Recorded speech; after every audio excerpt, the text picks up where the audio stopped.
Pues muchas gracias a Nacho y a los que me han invitado. Me siento en casa y en familia, porque, como estaba diciendo, soy medio oriolano, aunque nací en Alicante, pero mi sangre está aquí y la mitad de la familia también. Bueno, cuando Emilio fue el que me propuso, de parte de Nacho, el hablaros, yo no sé si él me dijo la Eucaristía y los discípulos de Maús, pero bueno, la asociación fue espontánea. Porque en la parroquia tenemos el retiro de Maús, algunos lo conocéis por dentro, que es una experiencia de encuentro con el resucitado. Entonces, bueno, pues casi me sale natural el hablar de la Eucaristía desde este texto. Y creo que una cosa que a mí me ha ayudado el retiro de Maús y el tipo de gente que viene a nuestros retiros, que es muy variada, para cuando hablo, cuando doy clase menos, pero cuando hablo, hablar desde mi propia experiencia, porque, bueno, pues después de algunos años estudiando y profundizando en la fe de la Iglesia, parece que uno se vuelve un profesional, ¿no? Y acaba hablando en tercera persona y no en primera. Y de Dios solo se puede hablar en primera persona, o en segunda, mejor dicho, hablarle a Dios de tú. Así que, bueno, pues lo que voy a deciros sobre la Eucaristía está inspirado en el relato de Maús, que no vamos a leer porque eso pertenece a la oración, pero lo tiene siempre de fondo. Me resultó muy curioso esto de los encuentros acércate, porque es una palabra que nos dice mucho. No había escuchado cuando he tomado las notas todo lo que había hecho José Antonio en la primera charla, pero lo primero que nos viene a la memoria a la gente de esta iglesia, que tiene nombre y apellidos, José, Orihuela, Alicante, es un plan de pastoral que era acércate y camina a su lado, ¿verdad? Con esto de los hechos de los apóstoles y el diácono. Y yo creo que esto lo hemos aprendido y está como en el ADN de nuestra iglesia. Evangelizar, uno solo puede evangelizar acercándose. Y en el relato de Maús, de hecho, dice Jesús se acercó y se puso a caminar con ellos. O sea, los de Maús se alejan y Jesús lo que hace es acercarse, acorta el camino y la distancia. Y también es cierto que esto de acercarse implica la idea de que uno se ha alejado, ¿no? De hecho, el camino de Maús es un camino malo, ¿eh? Cuando viene la gente, vamos a hacer el camino de Maús, dices, no, el malo es el camino que va hacia Maús, el camino bueno es el camino que va de Maús a la comunidad. Y esto es una cosa que hay que recordar. Así que me voy a fijar primero en esa primera parte, que es el camino del alejamiento, ¿no? En cierta manera, el extrañamiento, el alejamiento es una situación existencial de la propia vida a la que todos somos familiares. Eso de dejar de sentirse en casa, de sentirse extraño, es algo que nos ha pasado a todos en un momento o en otro, y también con la Iglesia. Yo creo que esto es algo de lo que no siempre hablamos, pero incluso las personas que estamos en la Iglesia toda la vida, cuando más y cuando menos hemos tenido una experiencia de que se ha roto algo, una conexión se ha terminado de deshacer y nos hemos quedado un momento de decir, ¿dónde estoy? Hace poco estaba suscrito a un boletín en internet de una revista alemana, tengo gustos un poco raros, y me empezaron a enviar el boletín en papel, ¿no? Y decía, sabéis que la iglesia alemana pues está viviendo unos momentos complicados, y decía, ya no se sienten en casa. Y sobre todo no hablan de Jesucristo, hablan de los problemas de la iglesia, de no sé cuántas cosas que tenemos que resolver. Están extraños, porque el alejarse tiene un sentido muy físico, pero uno puede estar dentro de casa y sentirse extraño, ¿no? En la parábola del hijo pródigo hay uno que se va, pero hay otro que se queda a disgusto, que es el hijo mayor, ¿no? Y yo creo que el ser conscientes de esta herida, como decía el otro día la hermana, o de esta situación de extrañamiento, de estar fuera, o sea, de estar en casa, fuera de casa, yo creo que es algo de lo que hay que ser consciente y ponerle nombre a esa herida.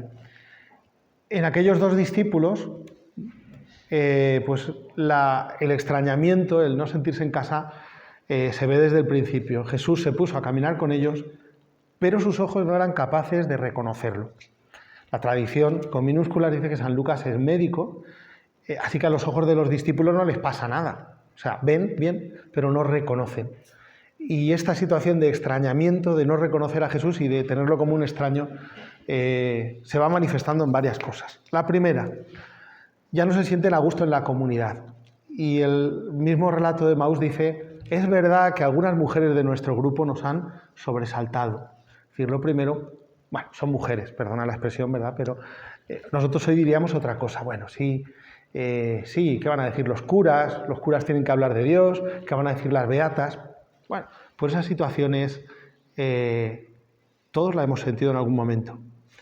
El segundo extrañamiento que tienen los discípulos de Maús, quería usar el mismo texto de la oración para que nos sirviera también para reflexionar y orar, tiene que ver con el mismo Jesús. Antes de que tuviéramos el retiro de Maús en la parroquia, a mí me hacía gracia este hecho, ¿no? Ellos van y le cuentan a Jesús la historia de Jesús y no se han enterado de nada, tienen datos sueltos. Sí, es verdad que era un profeta poderoso, pero no han entendido nada, no entendió quién es Jesús, a qué vino. Pero el problema no lo tienen con la comunidad, no lo tienen con Jesús, lo tienen consigo mismos. Están defraudados, han perdido el tiempo. Hay una expresión que dice, nosotros esperábamos, como diciendo, se acabó, fue bonito mientras duró. Y a mí siempre me queman, que estamos en Orihuela, siempre me queman unas palabras de Miguel Hernández, ¿no? Una carta que escribe, dice, estoy harto y arrepentido de haber hecho cosas al servicio de Dios y de la tontería católica. Son palabras duras, que te dan fuerte, ¿no? Un hombre que, bueno, pues que había recibido su cultura, también en el seno de la Iglesia dice, he perdido el tiempo. Y esta situación de extrañamiento, en una medida u otra, hay alguno que puede estar más fuera, puede estar más dentro, hay que asumirla, pero las heridas ya sabéis que solo las miramos precisamente para ser conscientes de ellas y para poder curarlas. Así que el relato de Maús hay que leerlo no solo como un relato de alejamiento, sino hay que volver a leerlo desde el principio con la clave de que Jesús ya ha empezado a acercarse a ellos.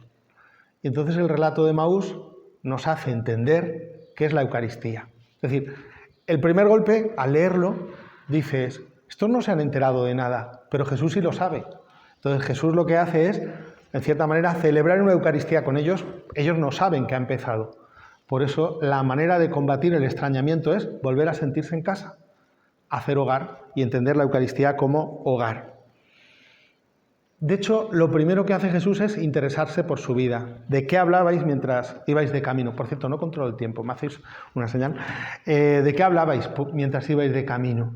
Bueno, en el fondo, cuando nos reunimos en la Eucaristía somos extraños, aunque nos conozcamos, pero el Señor ten piedad, todo el principio de la Eucaristía tiene como misión que yo me convierta en miembro del pueblo de Dios. Entro siendo pues quien soy, con mis preocupaciones, mis cosas en la cabeza, pero ahí es donde el Señor me reúne, me hace un solo cuerpo y se interesa por mi vida. ¿De qué hablabais mientras ibais de camino? Jesús no solo quiere cumplir con los discípulos, no quiere quedar bien con ellos y una excusa para echarle la bronca, que luego lo va a hacer, por supuesto, pero de verdad quiere interesarse por lo que están viviendo. Pero no basta con eso, es decir, no basta con llevar nuestros problemas, llevar nuestras dificultades.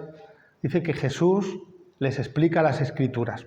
Literalmente dice, empezando por Moisés, siguiendo por los profetas, les explicó lo que se refería a él en todas las Escrituras, que son las tres partes del Antiguo Testamento: Moisés, la ley, los profetas y el resto de los escritos, ver cómo el hilo conductor de todo eso es Jesús. Y claro, al explicarles quién es Él, ¿no? Cómo todas las Escrituras hablan de Él, lo que para ellos eran fragmentos dispersos, hemos perdido el tiempo, nuestra vida no ha servido para nada, entonces empiezan a comprender. Hay una manera de escuchar la palabra de Dios que es palabra del pasado. Aquel tiempo, bueno, sí, pero como información está bien, estudiar un poco de historia antigua, incluso como palabra del presente. Bueno, voy a ver qué me dice a mí. Pero es una palabra del futuro, es una palabra del resucitado, que no solo la leo yo, sino, y esta expresión me gusta mucho, sino que me lee a mí.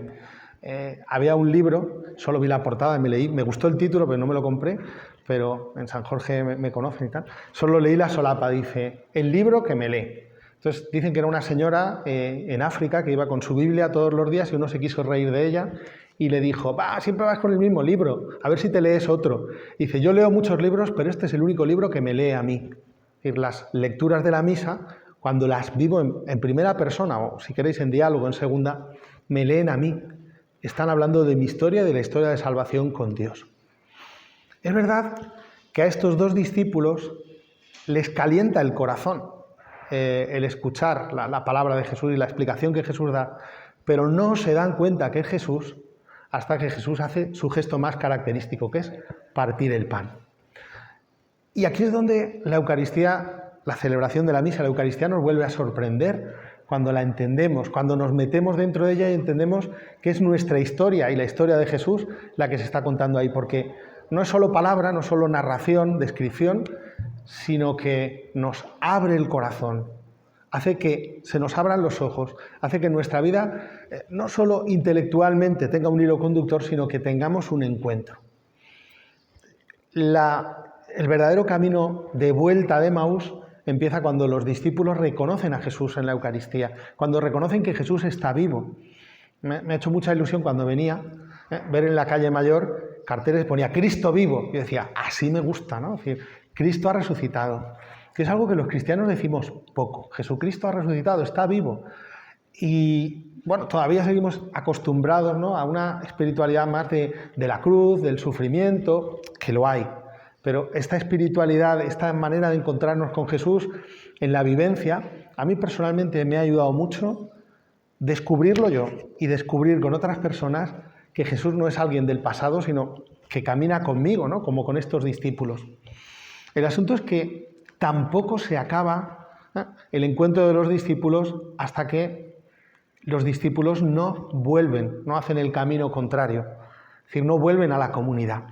Porque el relato de Emaús empezaba con que se habían ido, se habían extrañado, se habían dejado de sentir en casa. Ya no reconocían a esas mujeres que les habrían sobresaltado como miembros de la comunidad, ya no reconocían en la palabra a Jesús, ya no reconocían su propia vida, que tuviera una unidad, ya no se reconocían y sin embargo en este momento vuelven al cenáculo. Ese movimiento de vuelta a contar lo que ha sucedido solo puede suceder, y esto es importante, en una iglesia que se siente comunidad. De hecho, el título de la charla que me daba Nacho era Una mesa más grande.